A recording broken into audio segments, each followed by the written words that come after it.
పూర్తి వివరాలు చూసే ముందు మా ఛానల్ ని సబ్స్క్రైబ్ చేయడం మర్చిపోకండి. శ్రీ గురుభ్యో నమః. శ్రీ మహాసరస్వత్యై నమః. ఓం నమః శివాయ. నారాయణ శాస్త్రి ఆస్ట్రాలజీ ఛానల్ వీక్షిస్తున్నటువంటి ప్రేక్షక మహాశీలకు స్వాగతం సుస్వాగతం. ఈరోజు మనము 2026వ సంవత్సరంలో ప్రవేశిస్తున్నాం కాబట్టి ప్రేక్షక మహాశీలందరికీ కూడా నూతన ఆంగ్ల సంవత్సర శుభాకాంక్షలు తెలియజేసుకుంటూ వృషభ రాశి వారికి జనవరి 1వ తేదీ నుంచి 10వ తేదీ వరకు ఏ విధంగా ఉండబోతుంది అనే విషయాలు తెలుసుకుందాం. ఇప్పుడు మనము చెప్పేటటువంటి ఫలితాలలో 1వ తేదీ నుంచి 10వ తేదీ వరకు ఓవరాల్ ప్రిడిక్షన్స్ ఎలా ఉండబోతున్నాయి, అలానే డేమేజ్గా కూడా అంటే రోజువారీ ఫలితాలు ఎలా ఉండబోతున్నాయి, ఒకవేళ ప్రతికూలతలు కనుక ఉన్నట్లయితే ఎంత జాగ్రత్త పడాలి, ఎటువంటి పరిహారాలు చేసుకుంటే అనుకూలంగా మారుతుంది అనే విషయాలు తెలుసుకుందాం. ఇక్కడ ఇప్పుడు చెప్పేటటువంటి వీడియో మీ వ్యక్తిగత జాతకంలో కనుక దోషం లేకపోతే పెద్దగా ఎఫెక్ట్ చూపించదు. ఎందుకంటే గోచార రీత్యా వృషభ రాశి వారికి ప్రస్తుతం జరుగుతున్నటువంటి స్థితి ఏమిటంటే ప్రతికూలమైనటువంటి స్థితి, గ్రహస్థితి ప్రతికూలంగానే ఉంది అని చెప్పాలి. ఎవరైతే తీవ్రమైన సమస్యలు ఫేస్ చేస్తున్నారో అటువంటి వారు ఖచ్చితంగా ఒకసారి మీరు మీ యొక్క వ్యక్తిగత జాతకాన్ని విశ్లేషణ చేయించుకొని దోషం ఎక్కడుందో తెలుసుకొని దోష నివారణ చేయించుకుంటే సత్ఫలితాలు పొందుతారు. వృషభ రాశి వారికి ప్రధానంగా కనుక తీసుకుంటే మీ జన్మరాశ్యాధిపతి అయినటువంటి శుక్రుడు రాశికి 8వ స్థానంలో సంచరిస్తున్నాడు.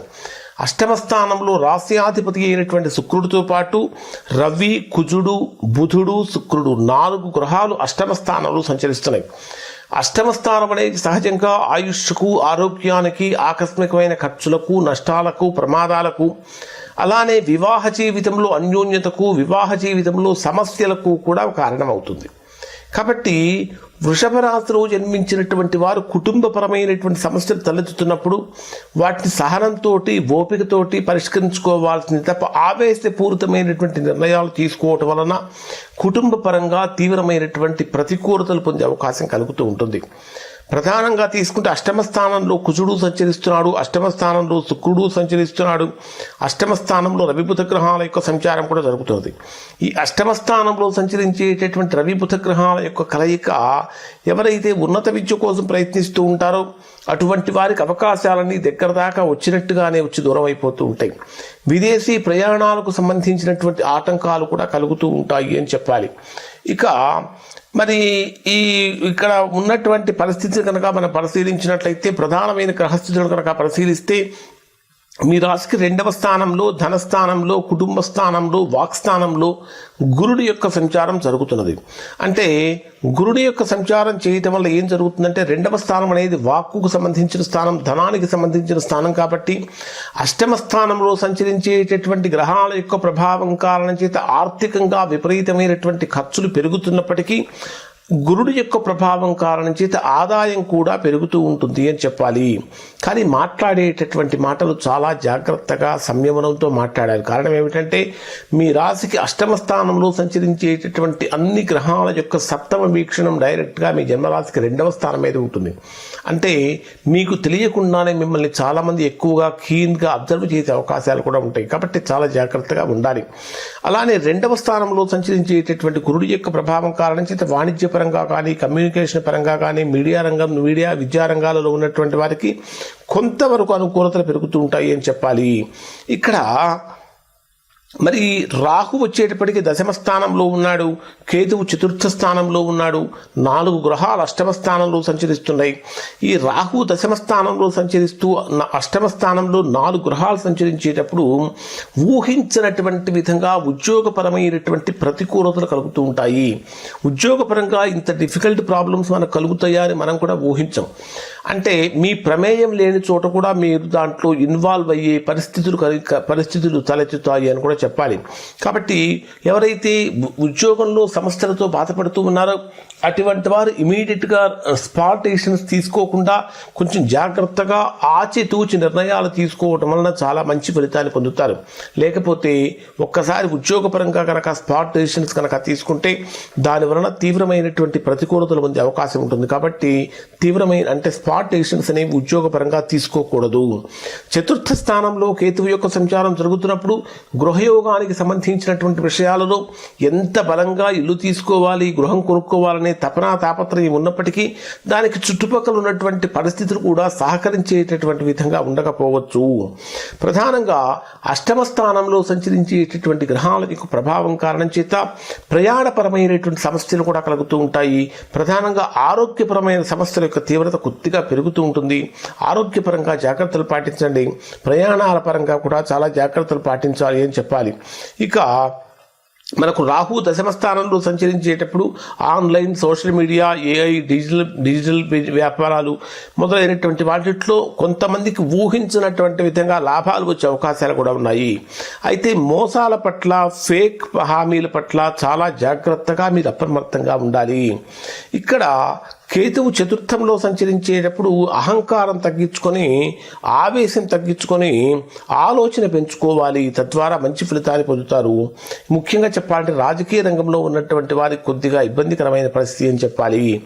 అలానే శని లాభస్థానంలో సంచరించేటటువంటి సమయంలో సంచారం చేసే సమయంలో కర్మ ఫలితాలు తప్పకుండా ఎదురవుతూ ఉంటాయి అని చెప్పాలి. మరి డే వైజ్గా పరిశీలిస్తే 1వ తేదీ ఉదయం నుంచి 2వ తేదీ ఉదయం 9:28 వరకు ఉండేటటువంటి సమయాన్ని పరిశీలిస్తే ఇది వృషభ రాశి వారికి అత్యంత శక్తివంతమైనటువంటి కాలంగా ప్రారంభమవుతుంది. ఆత్మవిశ్వాసం తొణికిసలాడుతూ ఉంటుంది. మీరు మాట్లాడే ప్రతి మాటకు కూడా అవతలి వాళ్ళు బాధ్యులుగా ఉంటారు. ఆరోగ్యపరంగా కొంచెం జాగ్రత్తలు పాటించాల్సినటువంటి అవసరం ఉంది. ఇక్కడ శుక్రుడికి తెలుపు రంగు పుష్పాలతో గనక పూజ చేసినట్లయితే మంచి ఫలితాలు పొందుతారు. తర్వాత ఇక 2వ తేదీ ఉదయం 9:28 నుంచి 4వ తేదీ ఉదయం 9:45 వరకు ఉండేటటువంటి సమయాన్ని పరిశీలిస్తే ఇది ఆర్థికంగా బ్రహ్మాండమైనటువంటి యోగాన్నిచ్చే సమయం అనే చెప్పాలి. కుటుంబ పరంగా మాటలు చాలా కీలకంగా మారుతూ ఉంటాయి. పెండింగ్లో ఉన్నటువంటి డబ్బులన్నీ కూడా వచ్చే అవకాశాలు కనిపిస్తూ ఉంటాయి. ముఖ్యంగా చెప్పాలంటే టీచింగ్ ప్రొఫెషన్లో ఉన్నటువంటి వారు కొంచెం జాగ్రత్తగా ఉండటం అనేది ప్రధానంగా చెప్పదగినటువంటి సూచన. ఇక్కడ మీరు పెసలు లేదా గోధుమలు దానం చేయటం వలన ఆరోగ్యపరంగా కానీ ఉద్యోగపరంగా కానీ ఏర్పడినటువంటి సమస్యలు తొలగిపోయే అవకాశం ఉంటుంది.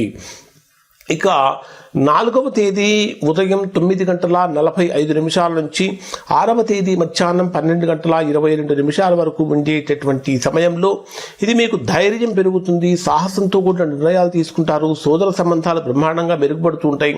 సపోర్ట్ చేసే వాళ్ళు ఎక్కువగా ఉంటారు. కానీ భావోద్వేగపూరితమైనటువంటి నిర్ణయాలు తీసుకోకూడదు. ఇక్కడ మీరు శివుడికి పాలుతో అభిషేకం చేసి బిల్వపత్రాలు కనుక సమర్పించినట్లయితే మంచి ఫలితాలు పొందుతారు. 6వ తేదీ మధ్యాహ్నం 12:22 నుంచి 8వ తేదీ సాయంత్రం 6:45 వరకు ఉండేటటువంటి సమయంలో ఇది మీకు గృహ, వాహన, స్థిరాస్తులకు సంబంధించినటువంటి విషయాలలో ఇప్పటిదాకా పెండింగ్లో ఉన్నటువంటి పనులన్నీ ముందుకు వస్తూ ఉంటాయి.